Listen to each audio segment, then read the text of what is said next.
What if everything you've been told about success is wrong? What if the key to building the life you want isn't about working harder or chasing more, but about choosing the right path to fulfillment? In Build the Life You Want, Arthur C. Brooks and Oprah Winfrey reveal a truth that most people overlook. Success isn't a one-size-fits-all formula. It's not about how many hours you put in or how much you achieve. It's about creating a life that reflects who you truly are and what you truly value. But here's the catch. Most of us are too busy to even ask ourselves if the life we're building is the one we really want. We're caught in the grind, chasing goals that society says are important, but deep down, we know something's missing. This book asks a bold question. Are you building the life you want, or just the life you think you're supposed to want? Welcome to Book Play, where we turn powerful books into powerful life changes.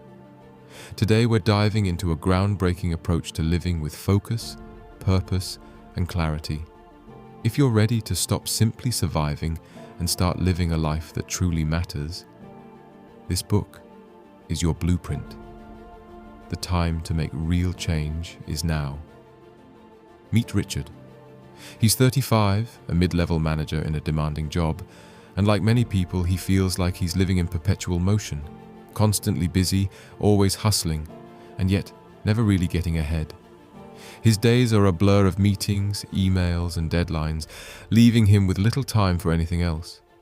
He loves his family, but even family time feels rushed. There's always something on his mind, always something else he should be doing. The constant pressure has taken a toll. He's tired, he's drained, and he's beginning to wonder if this is all there is to life. Richard's success has come at a price. His career is on track, he has a steady income, and he's even been able to buy a house, something he always dreamed of. But something feels off. There's an emptiness he can't shake, a growing disconnect between the life he's living and the life he thought he'd have. He's not miserable, but he's not fulfilled either. It's not that he hasn't tried to make things work. He's been setting goals, striving for promotions, doing what's expected. But the harder he works, the more his personal life slips away. He rarely takes time off and can't remember the last time he took a weekend trip with his wife or kids without checking his work email every hour.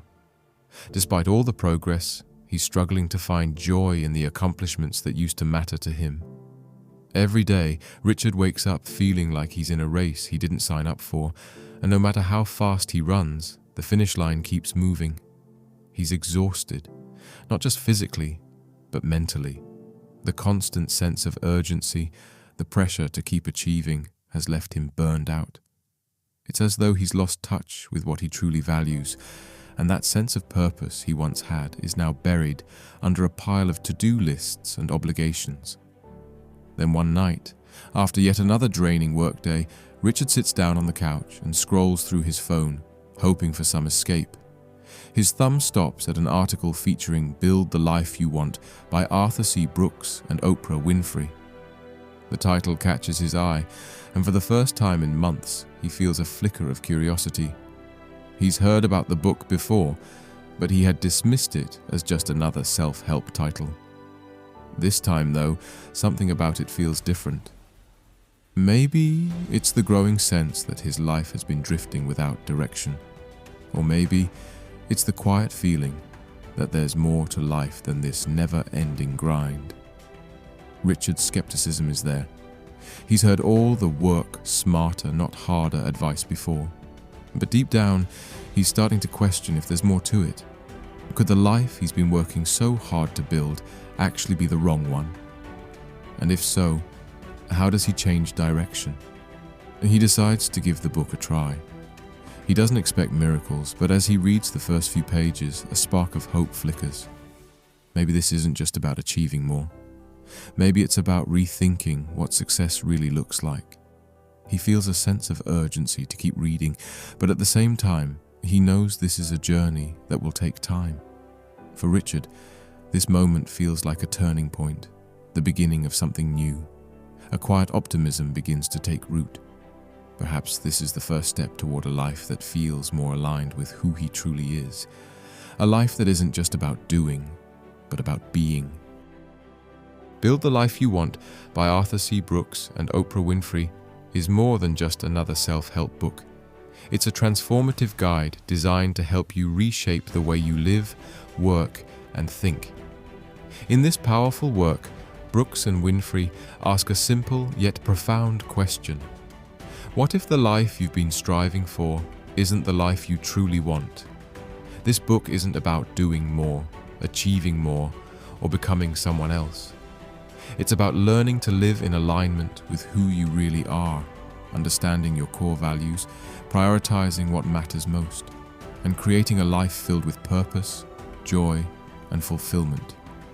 Brooks, a renowned social scientist, and Winfrey, one of the world's most influential figures, bring their combined wisdom, personal experience, and decades of research to this exploration of what it means to live a meaningful life. Their journey has been one of constant reflection and growth, both personally and professionally. And they've distilled their insights into a practical, actionable blueprint for anyone ready to make lasting changes. The importance of this book lies in its unique approach to success. In a world that often pushes us to keep chasing external achievements, whether it's promotions, wealth, or recognition, Brooks and Winfrey challenge us to rethink the meaning of success itself. They suggest that true fulfillment isn't found in endless achievement, but in finding clarity, resilience, and connection to our deeper purpose. Throughout the book, they explore 6 key principles that are foundational to living a more intentional life. These principles are drawn from both modern science and ancient wisdom, reflecting the author's belief that the key to personal growth lies in understanding the connection between mind, body, and spirit. The book doesn't just talk about change, it shows you how to make it happen. It's about taking small, deliberate steps toward a life that feels authentic and aligned with who you truly want to be. By the time Richard opens the book, he's ready for something different, something real. The promise of a life that goes beyond surface-level success to one rooted in meaning and purpose starts to feel within his reach. As Richard begins to read, he realizes that Build the Life You Want isn't just a book for people feeling lost. It's for anyone who wants to stop living on autopilot and start living with intention. This is where the journey begins. With these lessons, you'll learn how to focus, find strength in adversity, and live a life full of purpose. In the next section, we'll dive into the 5 life-changing lessons Richard uncovers on his path to transformation. Lesson 1. The power of purpose, finding what truly matters. The secret to a fulfilling life isn't more success, it's more meaning. Richard had spent most of his adult life chasing success. Promotion after promotion, a bigger paycheck, a more impressive title. Like many of us, he believed that the more he achieved, the more fulfilled he would be. But when he picked up Build the Life You Want by Arthur C. Brooks and Oprah Winfrey, a fundamental shift began to take place in his understanding of what it really meant to live a fulfilling life. At first, Richard was struck by the author's bold assertion. True fulfillment doesn't come from external success. It comes from aligning your life with a sense of purpose.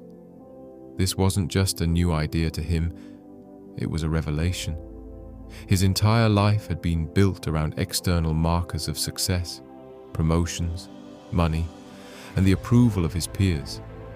He had been running on autopilot, assuming that once he achieved enough, he'd feel satisfied and happy. But that satisfaction never came. No matter how much he accomplished, something always felt missing. Brooks and Winfrey challenged Richard to look inward, asking him to reframe what success truly meant.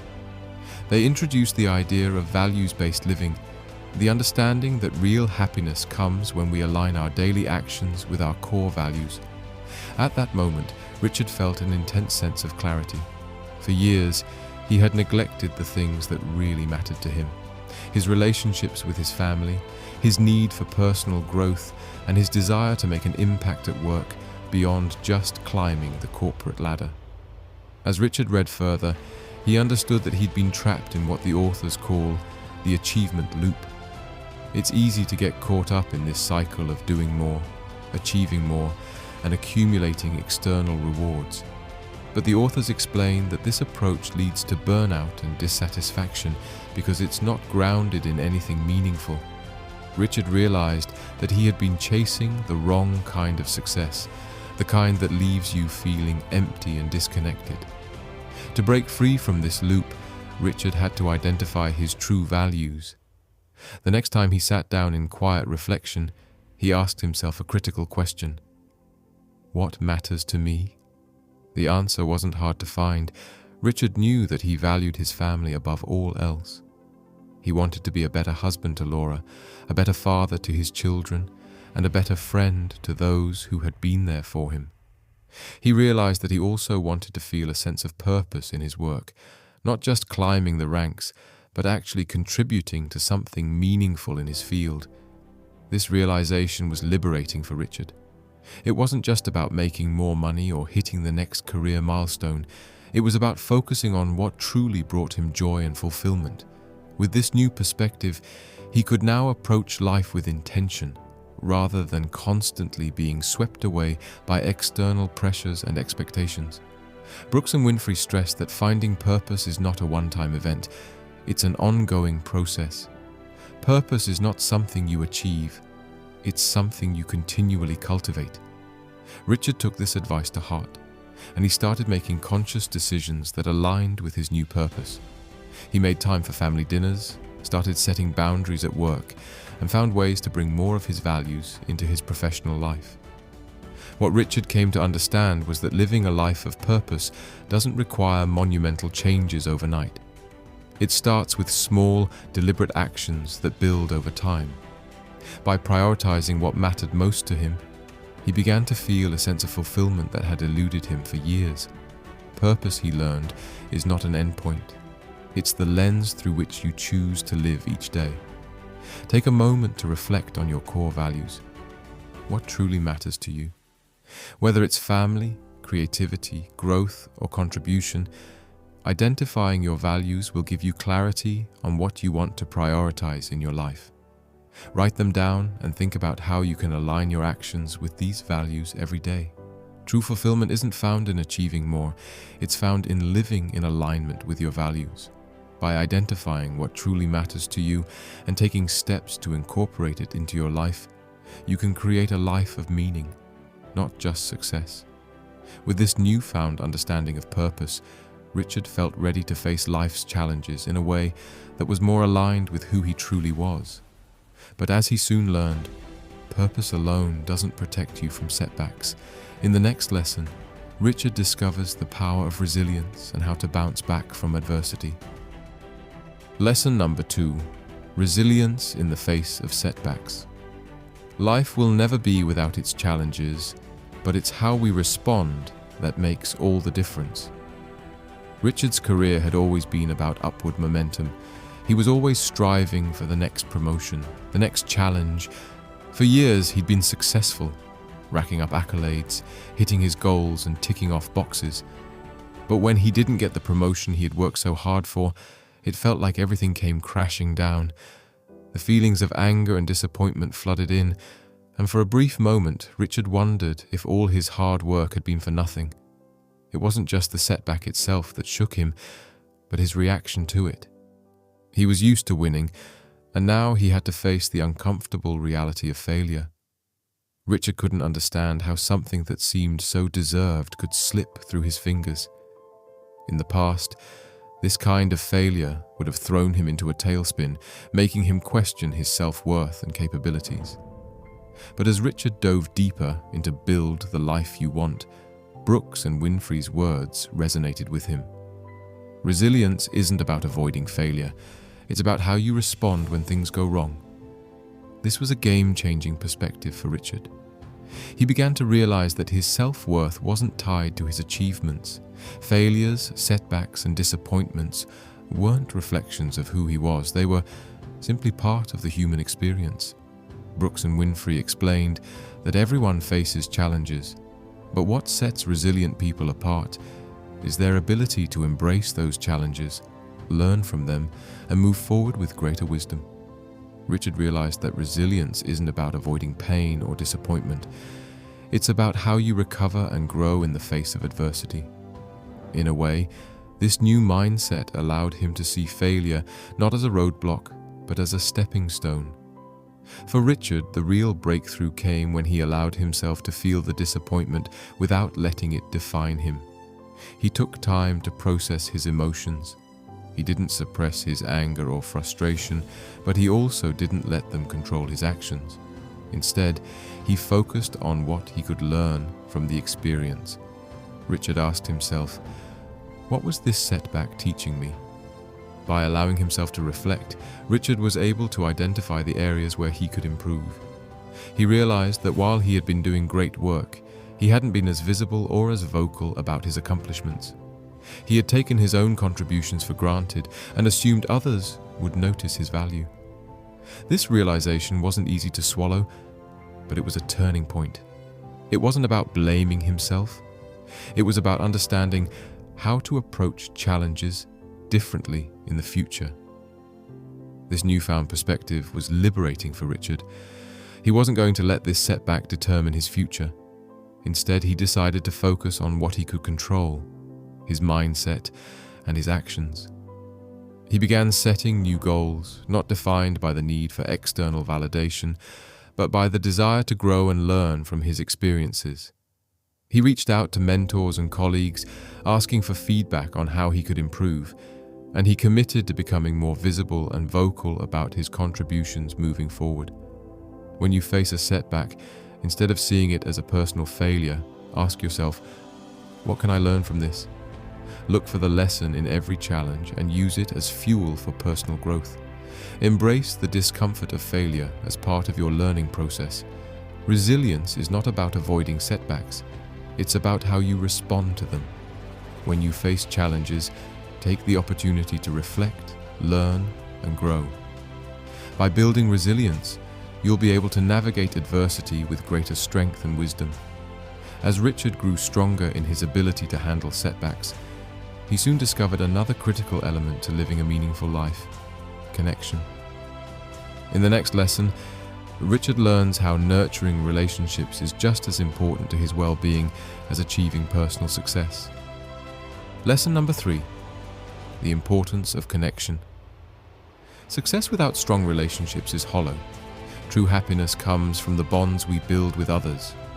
As Richard's journey continued, he realized that success and achievement, while important, could not stand alone. For years, he had put his relationships on the back burner. He prioritized work over time with his wife, children, and friends, convinced that he could catch up with them later. But now, after learning the value of purpose and resilience, he couldn't ignore the nagging feeling that something was missing. He had reached many of his career goals, but at what cost? When Richard read the pages of Build the Life You Want that addressed the role of relationships in a fulfilling life, a wave of realization washed over him. Brooks and Winfrey didn't just talk about the importance of close relationships. They made a compelling argument that deep, meaningful connections are one of the most essential ingredients for living a fulfilling life. Without them, no amount of career success, wealth, or achievement could ever bring lasting happiness. For Richard, this lesson was particularly painful to digest. His work had been his primary focus for so long that he had neglected the very people who mattered most to him. His relationship with his wife Laura had become more transactional than emotional. Their conversations revolved around logistics, work schedules, household chores, and kids' activities, rather than sharing their dreams, fears, and personal aspirations. Even with his children, he had been physically present but emotionally distant. He had been so focused on providing for them that he forgot to nurture the emotional bond that would last a lifetime. Brooks and Winfrey's advice struck home. The relationships you build are the true measure of success. They reminded Richard that no matter how much success he achieved professionally, it would be meaningless without deep connections with the people who mattered most. At that moment, Richard understood that the achievement loop he had been caught in wasn't just about working harder, It was about choosing a more balanced life, where relationships were a priority, not an afterthought. In the weeks that followed, Richard made intentional changes to reconnect with the people in his life. He started with his wife, setting aside time for regular date nights.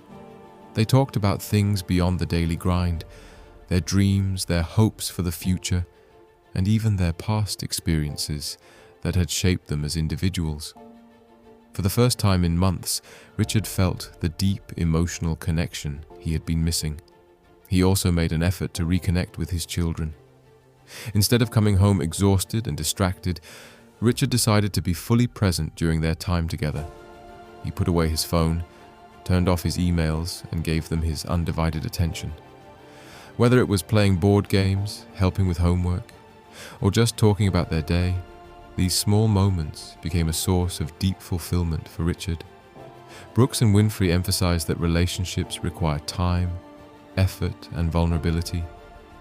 They are not built by simply being present, but by showing up with intention and heart. Richard realized that his success in building relationships would mirror his growth in other areas of life. He had to be as committed to them as he was to his career. Through this process, he not only rebuilt the emotional bonds with his loved ones, but also gained a renewed sense of joy and purpose in his daily life. Take a step back and assess the relationships in your life. Are you investing the time and emotional energy needed to nurture them? Set aside regular time to connect with your loved ones and focus on quality, not just quantity. Be fully present and remember that vulnerability and open communication are key to building lasting bonds. Success is not just about individual achievement, it's about the relationships we build along the way. True happiness and fulfillment come from investing in the people who matter most. Nurturing meaningful connections is just as important as pursuing your personal goals. With his relationships now strengthened, Richard realized that the journey to fulfillment required ongoing self-care and personal growth. But in order to truly embrace his purpose, resilience, and connections, he would need to cultivate strength in another critical area: self-discipline. In the next lesson, Richard learns how to master the art of self-control to stay aligned with his goals. Lesson number 4: the power of self-discipline. You can't change your life in one day, but you can change your habits every day. As Richard's journey continued, he realized that all the insights he had gained about purpose, resilience, and relationships weren't enough if he couldn't follow through. It wasn't just about knowing what mattered. It was about consistently making the right choices and taking deliberate action toward his goals, even when it was hard. This was where self-discipline came in. Self-discipline was something Richard had always struggled with. He had a tendency to procrastinate or put things off until the last minute. While he had been able to achieve success in his career by sheer effort and ambition, he had neglected the everyday habits that would bring him lasting fulfillment. Whether it was exercising regularly, sticking to a balanced routine, or following through on personal promises, Richard found it difficult to maintain consistency. He would start strong, full of motivation, but eventually slip back into old habits. But as he read, "Build the Life You Want," Richard began to understand that the key to sustained success was self-discipline. Brooks and Winfrey emphasized that self-discipline is not about sheer willpower. It's about creating a set of habits that align with your values and purpose. Rather than relying on fleeting bursts of motivation, Richard learned that true self-discipline comes from building habits that support his goals and make his intentions a reality. The authors suggest that discipline starts small and builds over time. Richard came to realize that every action, no matter how small, mattered. It wasn't enough to just say he wanted to spend more time with his family or improve his health. He had to create systems in his life that made these things inevitable. He had to start small, with manageable steps, and be consistent over time. For example, Richard began setting aside specific times during the week for physical activity, something he had neglected for years. At first, he committed to just 20-minute sessions 3 times a week. It wasn't about getting back to peak fitness overnight. It was about building the habit of moving his body and making it a priority. Over time, these small changes added up, and soon his 20-minute workouts turned into 30-minute sessions, and eventually he felt the positive physical and emotional benefits.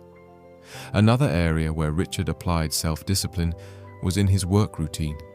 He had been guilty of overworking and letting his professional life bleed into his personal time. He was constantly checking emails late into the night and pushing through weekends to catch up on projects. But after his realization about relationships and the importance of balance, Richard set clear boundaries. He began turning off work notifications after 6 p.m., making family time a non-negotiable part of his day. Brooks and Winfrey highlight the importance of creating systems rather than relying on motivation alone. Richard's new habits didn't rely on feeling motivated every day. They were built into his routine. He created an environment where good habits could thrive, and he committed to taking small steps every day that would keep him aligned with his values. This was the true power of self-discipline. It wasn't about forcing himself to do things he didn't want to do. It was about designing a life that made doing the right thing easier. As Richard embraced self-discipline, he noticed a shift. His life began to feel more organized, and his actions began to reflect the person he truly wanted to be. He wasn't just motivated in the short term. He had developed the habits that would lead him to sustained success and fulfillment over the long haul. He felt more in control of his time, his energy, and his focus. And with that control came greater peace of mind and a deeper sense of purpose. Identify one small habit that will move you closer to your long-term goals. Whether it's waking up 30 minutes earlier, exercising for 20 minutes a day, or setting clear boundaries between work and personal time, start small. Commit to it every day, and over time, it will become a natural part of your routine. Self-discipline isn't about forcing yourself to do things you don't want to do. It's about creating a system of habits that align with your values and purpose. By starting small and being consistent, you'll create a life that supports your goals and your happiness.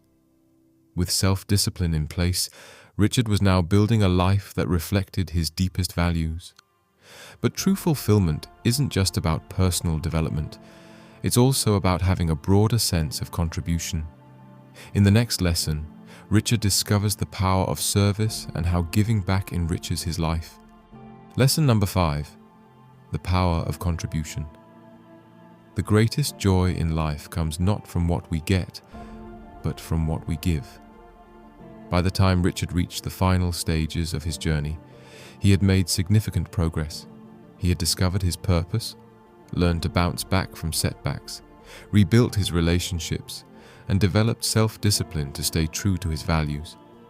But as Richard read through the final chapters of Build the Life You Want, he realized that all of this personal growth, while deeply fulfilling, would be incomplete if it didn't involve contributing to the well-being of others. For Richard, this was a challenging lesson to embrace. For so long, his life had been focused on achieving his own goals and building his own success. His actions had been motivated by personal ambition and the desire for recognition.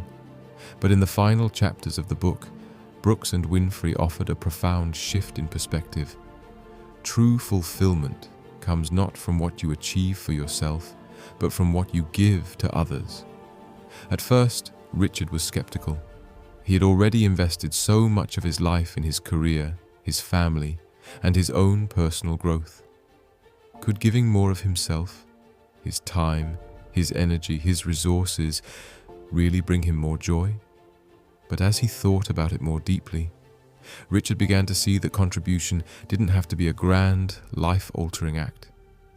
It could be as simple as showing up for others, offering help, or using his talents to make a difference, no matter how small. Brooks and Winfrey explained that contributing to others could take many forms. It wasn't about making large donations or embarking on world-changing projects, though those could certainly be part of it.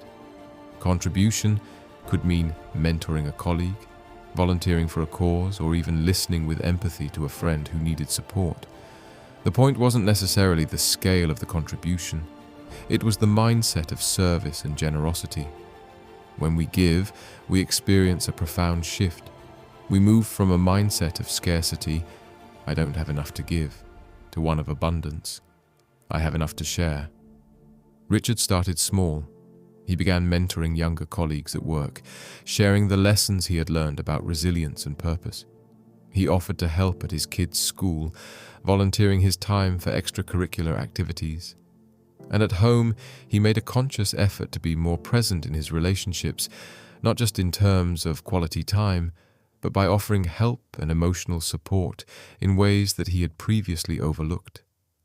At first, Richard didn't feel the immediate gratification he had expected. Giving wasn't always easy, and there were times when it felt like more effort than reward. But over time, something shifted. As he continued to contribute, Richard noticed that his relationships deepened, and his sense of purpose grew stronger.